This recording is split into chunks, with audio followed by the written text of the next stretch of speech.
여러분은 요한계시록이 어떤 책이라고 생각하세요? 요한계시록. 그저 우리에게 앞날에 일어날 사건들만 알려주는 그런 책이라고 생각하세요? 사실 요한계시록은 굉장히 놀라운 책임엔 분명해요. 그러나 이 시대가 갖고 있는 그 정도의 개념을 갖고 있는 책이 아니에요. 요한계시록은. 왜냐하면 요한계시록 전체는 하늘의 휘장을 열어서, 그렇죠? 우리에게 그 하늘을 보여주는 하나님의 살아있는 말씀이기 때문에 그래요. 요한계시록은 하늘의 휘장을 열어서, 그렇죠? 하늘 성소의 휘장을 열어서 그 안에서 일어나고 있는 일들을 우리에게 보여주고 있는 책이에요. 아주 놀라운 책이에요, 요한계시록은. 요한계시록은 성경 전체를 이해해야 우리가 온전히 이해할 수 있는 그런 책임에 분명해요. 틀림이 없어요. 자, 그런데 2015년을 살고 있는 여러분과 저, 또 세상이 얼마나 흉흉하다, 많은 징조들이 보인다, 이런 말들을 쉽게 하는 이런 세상에 살고 있잖아요. 하나님을 잘 모르는 사람들도 지구의 그 날이 얼마 남지 않았다, 이런 위험성이 있다, 막 이런 말을 쉽게 하는 시대에 살고 있잖아요. 우리들이. 자, 그러면 우리가 우리의 형편을 어떻게 이해하는 것이 가장 올바른 일일까? 사람이 무언가를 개혁하려면 내가 지금 어떤 형편에 놓여 있는지, 내 처지가 어떠한지를 잘 알아야 의사의 처방을 받을 거 아닙니까? 내 처지를. 자, 그러면 여러분과 제가 우리의 형편이 어떠한지를 어떻게 알 수 있겠어요? 거기에 대한 해답도 성경에서 찾아와야 돼요. 성경에서. 그렇죠? 자, 요한계시록 3장을 피세요. 우리가 이것은 자주 그동안 우리가 얘기했고 우리가 그렇다고 알고 있는 것이지만 다시 우리가 반복해서 공부해 보겠어요. 우리의 형편을 성경은 무엇이라고 말하고 있는가? 계시록 3장 14절부터 19절까지예요. 요한계시록 3장 14절. 시대적인 안목으로 볼 때 여러분과 저는 라오디게아 시대에 살고 있습니다. 라오디게아. 자, 이 우리 시대에 하나님께서 우리의 형편을 어떻게 알려주셨는지 제가 읽어보겠어요. 3장 14절. 라오디게아 교회의 사자에게 편지하기를 아멘이시요 충성되고 참된 증인이시요 하나님의 창조의 근본이신 이가 가라사대 내가 내 행위를 아노니 내가 차지도 아니하고 더없지도 아니하도다. 내가 차든지 더없든지 하기를 원하노라. 이제 우리 형편이 나와요. 내가 이같이 미지근하여 더없지도 아니하고 차지도 아니하니 내 입에서 너를 토하여 내치리라. 내가 말하기를 나는 부자라. 부요하여 부족한 것이 없다 하나 내 곤고한 것과 가련한 것과 가난한 것과 눈먼 것과 벌거벗은 것을 알지 못하도다. 바로 요 절까지가 우리 형편이잖아요. 우리 형편이 어떻다고. 근데 이것을 알려주신 분이 누구시라고 나와 있습니까? 아멘이시요 충성되고 참된 증인이신 하나님의 창조의 근본이시니 바로 예수 그리스도께서 우리에게 직접 하시는 말씀이에요. 성령을 통해서 또 그 사도 요한을 통해서. 그렇잖아요? 뭐라고요? 우리가 어떻다고요? 우리는 우리 스스로를 부자라 생각해요. 또 부족한 것이 없다 하는 그렇게 생각해요. 그런데 실제적으로 성경은 우리를 뭐라고 얘기한다고요? 우리는 공고하고 가련하고 가난하고 눈멀었고 벌거벗었다. 너의 형편이. 바로 이것이 여러분과 저의 형편이에요. 우리는 소경이에요. 소경. 이것을 우리가 부인하면 시작부터가 잘못돼요. 하나님이 우리에게 주시는 기별은 평화와 안전에 대한 기별이 절대로 아닙니다. 예수 믿으면 잘 된다. 예수 믿으면 잘 산다. 예수 믿으면 뭐 여러 가지가 형통하다. 이런 기별이 아니에요, 여러분. 속지 마세요. 하나님의 기별은 뭐예요? 우리가 곤고하고 가련하고 눈멀었고 벌거벗었다. 우리 형편을 지적하고 계세요. 여기에서 우리가 시작되어야 돼요. 여기에서 우리가. 여러분, 이 시대의 가장 큰 기만이 무엇인지 아세요? 사단이 만들어 놓은 6,000년 동안 준비해서 우리 시대에 갖다 던져놓은 기만이 있어요. 가장 큰 기만. 우리가 잘못되어 있는데도 스스로 옳다고 여기는 것이에요. 지금 교회 형편이 그렇잖아요. 예. 여러분도 그렇잖아요.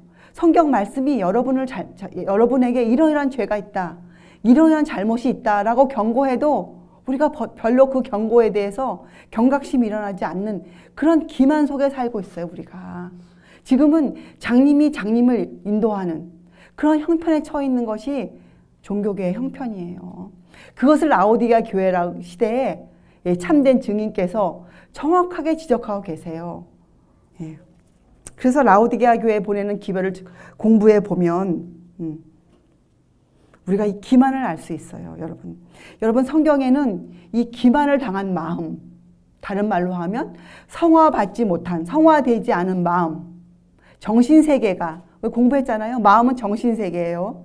우리의 정신세계가 성화되지 못했어요. 그죠? 근데 이 마음을 에레미야에서는 이렇게 표현해요. 만물보다 거짓되고 심히 부패한 상태라. 여러분의 마음이 성화되어 있지 않으면 여러분이 정확히 이렇게 판단해야, 이렇게 진단을 받아야 돼요. 지금 내 마음은 뭐라고요? 정직한 마음이 절대로 아니에요. 만물보다 거짓돼요. 예. 밖에서 지저귀는 참새보다 여러분의 마음이 거짓돼요. 예. 아무것도 모르는 것처럼 보이는 돌덩이보다 여러분의 마음이 거짓돼요. 그게 성경의 지적이에요. 예. 형편 없어요. 이렇게 지적하고서 성경은 만물보다 거짓되고 심히 부패한 상태, 아주 죄에 쩔어 있는 상태예요. 이것이 여러분과 제가 바라보아야 될 우리의 정확한 우리의 처지예요. 우리의 형편, 우리의 상태예요. 여기서 벗어나는 것은 전부 다 기만이에요. 기만. 그래서 라오디게아 교회에서 말씀하는 것이, 첫째, 라오디게아 교회는 믿음과 사랑이 부족해요. 턱없어요. 예.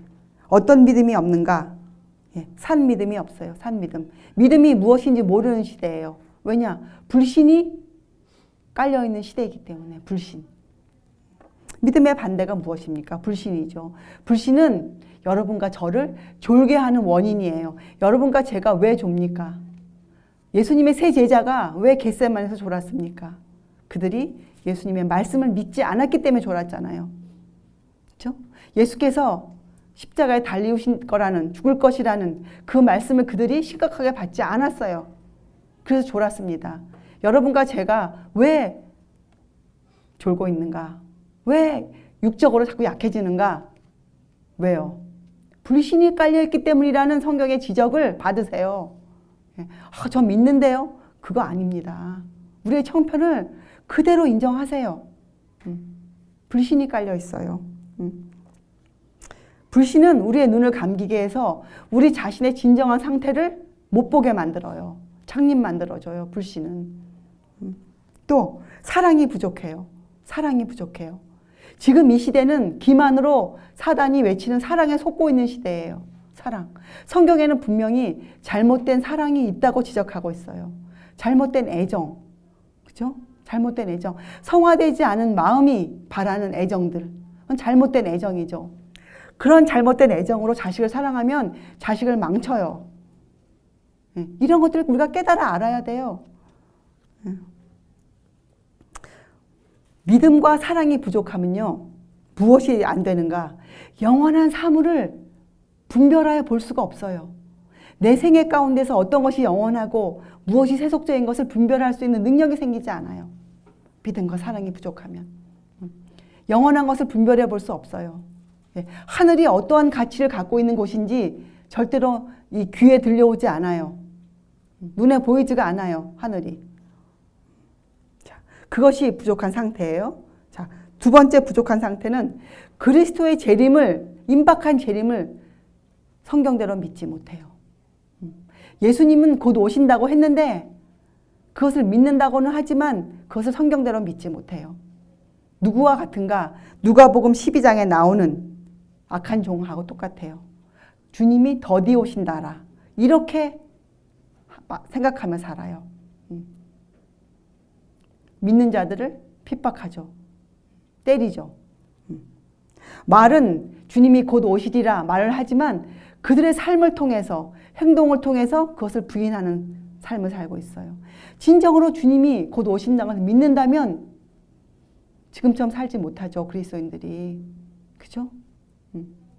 말로는 주님의 재림을 믿는다고 하지만 사실은 주의 계명을 어기고 살고 있잖아요. 이것은 바로 행동으로 주님의 오심을 더디 오시리라, 아직 올 날이 멀었다, 이렇게 말하는 거랑 똑같은 거예요.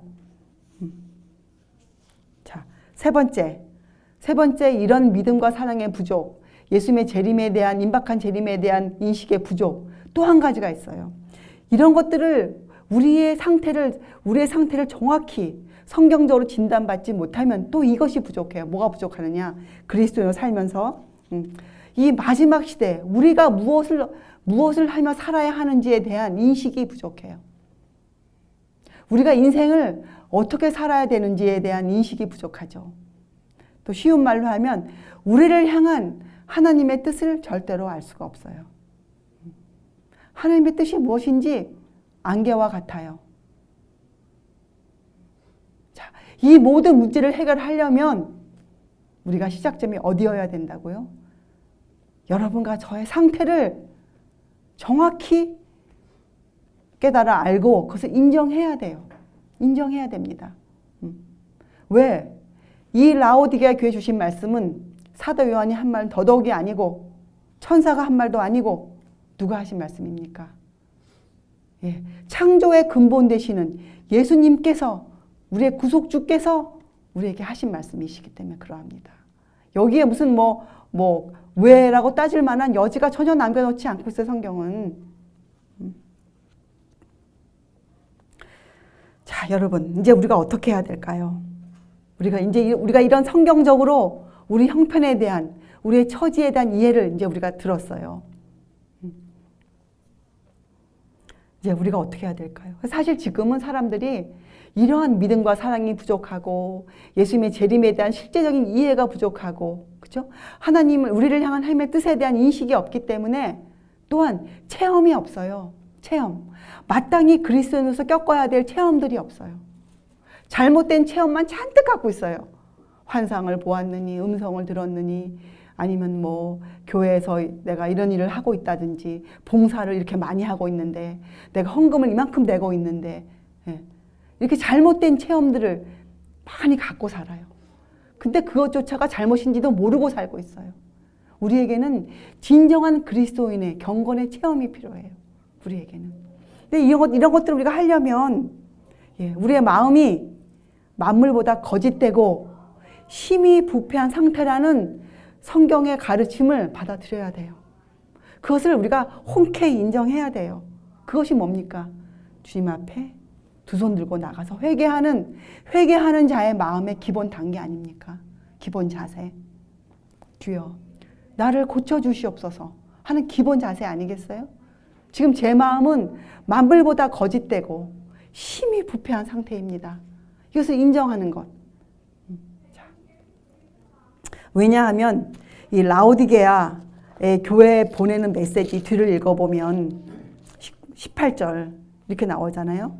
내가 너를 권하노니, 이제 예수님의 방법이 나와요. 우리 어떻게 하라고? 내게서 불로 연단한 금을 사서 부요하게 하고 흰옷을 사서 입어 벌거벗은 수치를 보이지 않게 하고 안약을 사서 눈에 발라보게 하라. 이것이 방법이에요. 이것이 방법. 근데 이것을 여러분 풀어서 생각해 보세요. 우리에게 무엇이 필요하다는 거예요? 믿음이 필요해요. 어떠한 믿음? 사랑이 들어가 있는 믿음. 사랑은 율법의 완성이잖아요. 하나님의 말씀에 근거한 믿음, 산 믿음, 나를 주님께 온전히 내어놓는 믿음, 그 믿음이 필요하다고 우리에게 얘기하고 있어요. 산 믿음. 사도 바울도 우리를 산제사로 드려라. 이것이 너희의 드릴 영적 예배니라. 이렇게 말씀했잖아요. 여기서 떠나는 건 전부 다 간음이에요. 간음. 우리가 이것을 알아야 돼요. 우리가 어떻게 해야 산 믿음을 가진 자가 될 수 있는지. 그렇죠? 그리고 뭐라 그랬어요? 흰옷을 사서 입어. 선한 행실이 무엇인지. 그렇죠? 세마포는 저들의 선한 행실이라. 예. 예수님의 생애를 통해서 우리 이런 것들을 공부해야죠. 그리고 안약을 사서 눈에 발라보라. 안약. 우리가 안약을 성경을 통해서 봐야 돼요. 성경을 통해서 성경의 진리에 대한 지식을 통해서, 체험을 통해서 우리가 영적인 안목이 있어야 돼요. 영적인 안목. 하늘이 어떤 곳인지, 영원한 것의 사물에 대한 인식을 가져와야 돼요. 분별해 볼 줄 알아야 됩니다. 그래야 우리가 옳은 것을 선택할 수 있죠. 영적인 안목이 필요해요. 이것이 영성이에요. 영성. 여러분, 성경의 이사야서 13장 12절에 보면 이런 글이 있죠. 내가 사람을 정금보다 희속해 하며 오빌의 순금보다 희귀케 하리로다.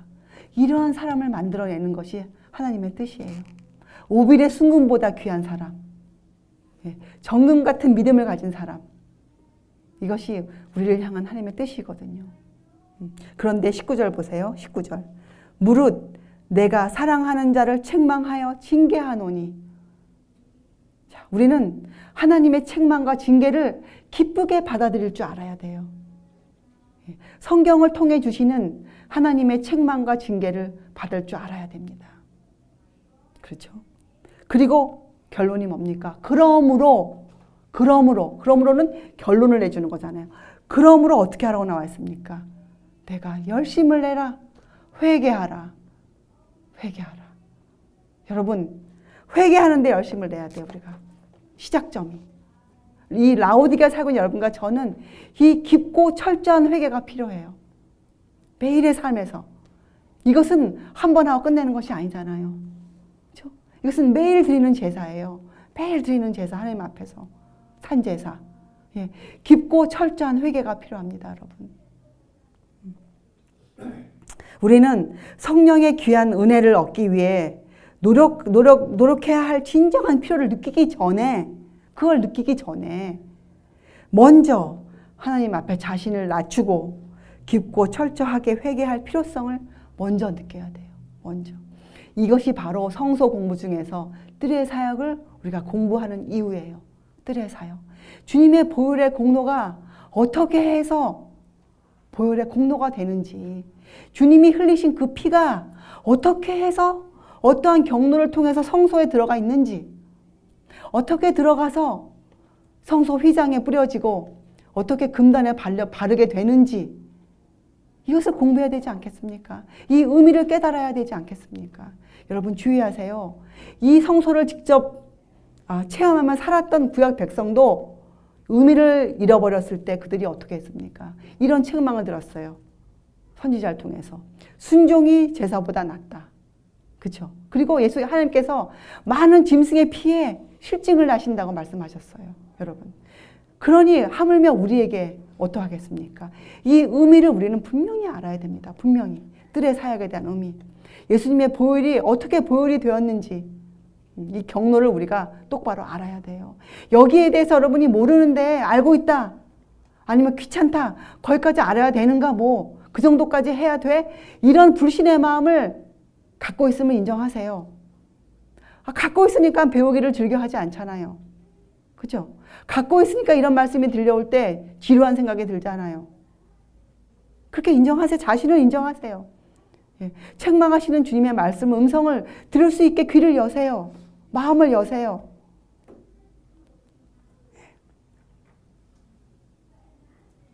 우리는 이 시대는 성경 진리의 실천적인 지식을 갖고 있지 못해요. 산 믿음이 부족해요. 우리가 예전에 공부했습니다. 산 믿음은 세 가지로 하나님께 최고의 우선권을 드리는 거예요. 최고의 우선권. 그리고 완전한 헌신을 나를 바치는 것이에요. 그렇죠? 그리고 하나님을 철저하게 신뢰하는 것이에요. 이것이 다 조화를 이룰 때 이것을 우리가 뭐라고 부릅니까? 살아있는 믿음이라 불러요. 이것을.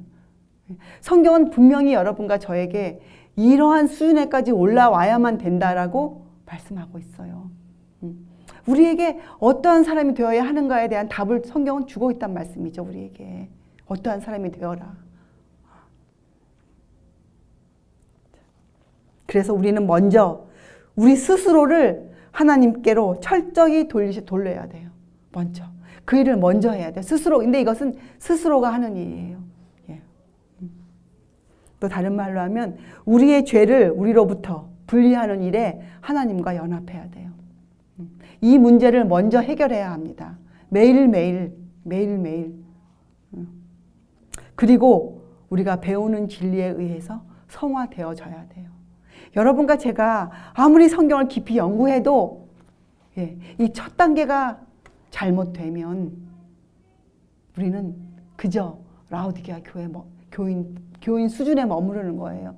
부요하다 생각하지만, 내가 지식에 부요하며 생각하지만 아니에요. 성경은 우리에게는 실천적인 지식이 필요해요. 실천적인 지식. 우리를 그리스도인으로 살 수 있게 만들어주는 지식이 필요해요. 우리를. 자, 배우는 진리에 의해 성화되어져야 된다. 자, 이것을 실제적으로 무슨 말일까요? 우리가 읽고 듣는 이 성경 말씀에 의해서 우리가 성화되어져야 된다. 그렇죠? 자, 첫째. 하나님의 성령을 통하여 책망을 받을 때, 하나님께서 성령을 통해 우리를 책망하시죠. 그렇죠? 여러분, 성경을 통해서도 우리가 마음에 책망을 받아요. 말씀을 읽을 때 내가 이 말씀에 미치지 못하고 있구나. 내가 이것을 어찌할까? 이런 마음이 들죠. 자, 그때 또 언제? 하나님께서 누구를 도구로 사용하십니까? 하나님은 사람을 도구로 사용하세요. 어떤 사람이 나에게 성경의 진리를 들어 나에게 나의 죄를 지적할 때, 그렇죠? 그는 내 죄가 그건지 모르지만 그가 나에게 성경의 진리를 들어서 설명해 줄 때, 내 마음에 어떻게 내 눈앞에 내 죄가 드러날 때, 그때 여러분은 어떻게 하시겠어요? 그때 나는 부요한 자입니다. 나는 이런 책망 받을 필요가 없습니다. 이렇게 교만한 마음을 취하겠어요? 여러분이 이러한 상태에서 성경을 읽으면서 나의 죄가 드러날 때, 나의 동기가 드러날 때, 나의 부족함이 드러날 때에도 불구하고 여러분이 성경을 닫는다면, 귀를 기울이지 않는다면 여러분은 지금 이 책을 대적하는 것이 아니에요. 여러분, 누구를 대적하는 것입니까? 살아계신 하나님을 대적하는 것이에요. 하찮은 형제처럼 보이는 형제가 나에게 성경 진리를 전할 때, 내가 어떤 것 때문에 그 사람을 내가 무시한다면 그 비천한 사람을 무시하는 것이 절대로 아니에요. 누구를 무시하는 겁니까? 그 형제와 함께 계시는 살아계신 하나님을, 예수 그리스도를 여러분이 대적하는 것이에요. 이 문제가 해결 안 되면 아무리 배워도 우리가 실천적인 지식을 갖게 되지 못해요. 우리가 이것을 잘하는 것이 겸손한 자가 되는 것이에요. 이것을 명심하세요. 자, 또 한 가지 주의할 점이 아주 있어요. 성경을 연구하면서 이 배울 때 뭐냐? 완전한 지식을 요구하지 마세요. 무엇을 공부하면서 어떤 면에 있어서 완전한 지식, 여러분이 생각할 여러분의 유한한 지식에 맞는, 여러분의 유한한 지식을 만족시켜주는 그러한 지식을 원하지 마세요. 절대로 일어나지 않습니다. 하나님은 성경 안에 우리가 불신을 제거할 수 있는 완전한 지식을 적어 놓으시지 않으셨어요. 왜냐? 그것은 될 일이 아니에요. 하나님은 무한하시고 우리는 유한하기 때문에 하나님께서 아무리 적어 놓으셔도 우리는 그것을 이해할 수 없는 처지에 있다는 것이 우리가 피조물임을 인정하는 것이에요. 피조물. 그래서 성경은 그러한 완전한 지식을 적어놓은 책이 절대로 아니고, 우리가 공부했잖아요. 저번 시간에. 성경은 하나님의 증거들로 꽉 차 있는 책이에요. 증거. 증거는 누가 믿습니까? 그것을 증거라고 믿는 사람들이 믿는 것이 증거예요. 그것이 그 사람의 증거가 되지 않으면 아무리 하나님의 말씀이라도 믿지 않습니다. 성경에는 그래서 사람들의 인생이 적혀져 있어요. 그 사람들이 살면서 삶으로 증거들을 남겨놓았어요. 증거들. 그들이 왜 그렇게 살았는지, 그들이 어떻게 하나님을 만났는지, 그들이 어떻게 성장했는지 증거들을 적어놓았어요. 증거들을. 그래서 하나님은 우리에게 이걸 요구하세요.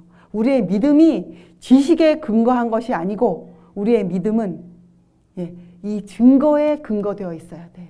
우리의 믿음은. 예. 그래서 우리가 선배들의 믿음을 믿어야죠. 선배들의 믿음을. 여러분, 앞으로 여러분과 저에게 우리가 믿는 이 증거를 흔드는 수많은 목소리가 들려올 것이에요. 우리에게. 앞으로 우리의 사랑하는 형제와 자매들이, 혹은 사랑하는 아내가, 혹은 사랑하는 남편이, 혹은 사랑하는 자녀들이, 혹은 부모들이 우리의 이 증거를 흔드는 그런 시대가 우리 앞에 놓여져 있어요. 우리의 증거를 흔들 것이에요. 그때 여러분 흔들리겠어요? 우리가 흔들려야 될까요? 여러분, 네. 지금부터 우리가 이 증거에 우리의 두 발과 두 손을 꽉 짚고 사는, 그렇게 생애하는 매일의 삶을, 매일의 제사를 꼭 드려야만 돼요. 그리고 지금 이것을 배워야 돼요, 우리가. 그리고 세 번째, 성경을 연구하면서 우리의 마음에 울려 퍼지는 하나님을 향한 아주 작아 보이는 동기라도 무시하지 마세요. 내가 지금 내 마음에 이런 감동이 올라온다. 내가 이것을 꼭 해야겠다. 근데 그게 사소해 보일 때가 있어요. 별로 큰 일처럼 안 보일 때가 있어요. 그래도 그걸 절대로 무시하지 마세요.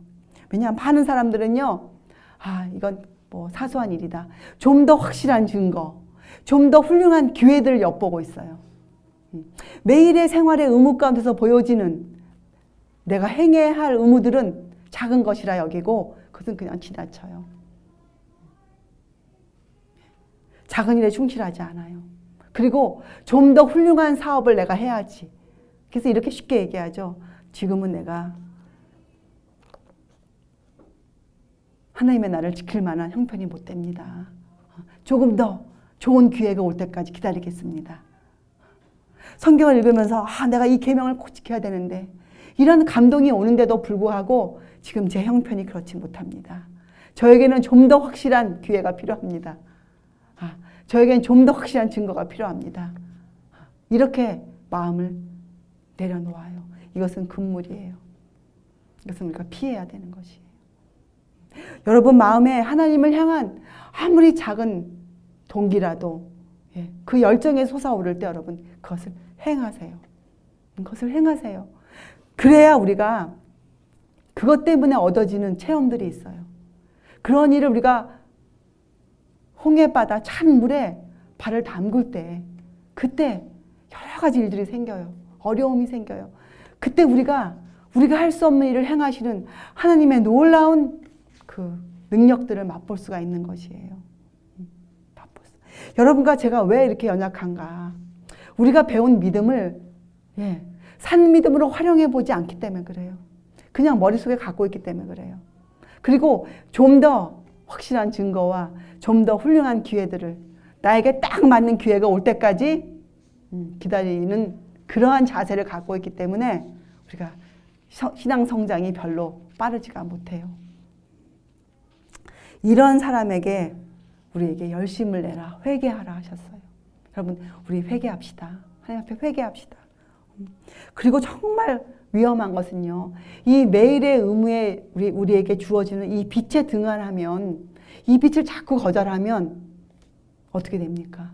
다시는 그 빛이 반복해서 주어지지 않아요. 더 이상의 기회가 없어져요. 없어요. 자, 여러분, 이렇게 예리한 말씀이, 이것은 우리가 증언이라고 부를 수 있겠죠. 왜? 성경에 분명히 참된 증인이 하신 말씀이라고 나와 있으니 이것은 증언이에요. 증거의 말씀이에요. 증거의 말씀. 그죠? 네, 이것은 예리합니다. 여러분, 히브리서 4장 12절. 하나님의 말씀은 살았고 운동력이 있어 좌우의 날선 어떤 검보다도 예리하여 혼과 영과 및 관절과 골수를 찔러 쪼개기까지 하며 또 마음의 생각과 뜻을 감찰하신다고 나와 있지 않습니까? 이 말씀이 무슨 말씀입니까? 우리가 살아있는 하나님의 말씀의 능력을 맛보면 그 능력은 어떻게 한다고요? 우리의 정신세계를 흔들고 우리의 육체를 흔들어요. 우리의 육체를 낫게 해요. 우리의 정신세계를 고쳐줘요. 그래서 하나님의 율법은 완전하여 영혼을 소성케 하는 것이에요. 그것이 하나님의 살아있는 말씀이 하는 능력이란 말이죠. 그런데 왜 이런 능력의 그 권세가 여러분과 저의 삶에 그렇게 미비한가? 우리가 이렇게 하기를 원치 않고, 그죠? 이것을 우리가 직접 원한다고 말은 하지만 원하는 행위를 하지 않아요, 우리가. 우리에게 작은 기회가 왔을 때 그것을 붙잡지 않는단 말이에요, 우리가. 그것을 등한히 여겨버려요, 등한히. 우리에게 이 체험이 필요해요. 여러분과 저에게 이 하나님의 능력, 선하심을 맛보아 아는 이 체험이 필요합니다. 그런데 이 모든 일의 순서가 시작점이 어디라고요? 열심을 내라, 회개하라. 열심을 내라, 회개하라. 여러분, 이제부터 2015년도에는 여러분 하나님 앞에 무릎을 꿇고 우리가 조속간에 매일의 제사, 하나님께 기도드릴 때 우리의 삶을 시작하는 그 시작점에 사실은 저녁 기도겠죠. 예, 저녁이 되고 아침이 되니 하루니 그 저녁에 여러분께서 잠을 주무시기 전에 하나님 앞에 온 하루를 반성하여 드리는 시간에 여러분 우리가 어떻게 합니까? 여러분의 마음이 심히 부패한 상태였고, 그렇죠? 만물보다 거짓된 상태였음을 고백하고 그날 하루를 고하세요. 실제적으로 그렇게 무릎을 꿇으세요, 하나님 앞에. 그리고 하나님의 이 살아있는 말씀의 능력, 하나님의 사랑, 그 큰 힘의 그 힘을 얻어오세요. 우리 예수님께서 그렇게 사셨잖아요. 그렇게 기도하셨잖아요. 주님께서도 온 밤을 지새며 기도하셨잖아요. 여러분과 제가 얼마나 부족한 그리스도인지 몰라요. 우리가 얼마나 허물이 많은 그리스도인인지, 우리가 얼마나 무릎이 약한 그리스도인인지, 우리가 이 마지막 시대에 우리에게 주어진 하나님의 뜻의 그 고귀함, 그 신성함, 그 엄숙함이 무엇인지 아직도 부족해요. 우리가 어떻게 살아야 하겠습니까? 우리가 인생을 어떻게 살아야 하겠습니까? 하나님 앞에서. 우리가 어떠한 인생을 바쳐야 하겠습니까? 하나님 앞에. 그렇죠? 우리가 다음 시간에는 그러면 우리가 우리의 인생을 구체적으로 어떻게 살 것인가, 어떤 것을 주의하고 또 우리가 어떠한 가르침을 받아야 하는가를 우리가 성경 가르침을 통해 또 공부할 것이에요. 그러나 이 시간에 여러분 우리가 마음을 모아요. 이제부터는 정말 진실되게 하나님 앞에 하루를 드리세요. 하루를 시작할 때 저녁 시간에 하나님께 여러분의 마음을 드리세요. 여러분의 부패한 마음을 드리세요. 그것을 인정하고 하나님께 고하세요. 그리고 여러분 마음에 작은 동기가 올라올 때 그것에 충실하게 임하세요. 그러한 사람이 되시기를 바랍니다. 우리 기도하시겠어요? 하나님 아버지, 라오디게아에 보내신 이 예리한 증언의 말씀이 우리의 귀를 깨우고 우리의 졸고 있는 우리의 마음과 정신세계를 깨우게 하여 주시옵소서. 하나님의 말씀이 우레처럼 우리의 인생을 치게 하여 주시옵소서. 우리가 그래서 호련히 이 잠에서 깨어 저희가 주의 다시 오심을 기다리는, 사모하는 그러한 주의 충실한 종들 되게 하여 주시옵소서. 주님, 이제 주가 오실 날이 멀지 않았습니다. 저희가 주의 재림을 기다리는 자들의 책임을 감당할 수 있도록 주님, 저희들을 깨워 주시옵소서. 감사드리오며 귀하신 예수 그리스도의 이름으로 아버지께 간절히 기도드리옵나이다. 아멘.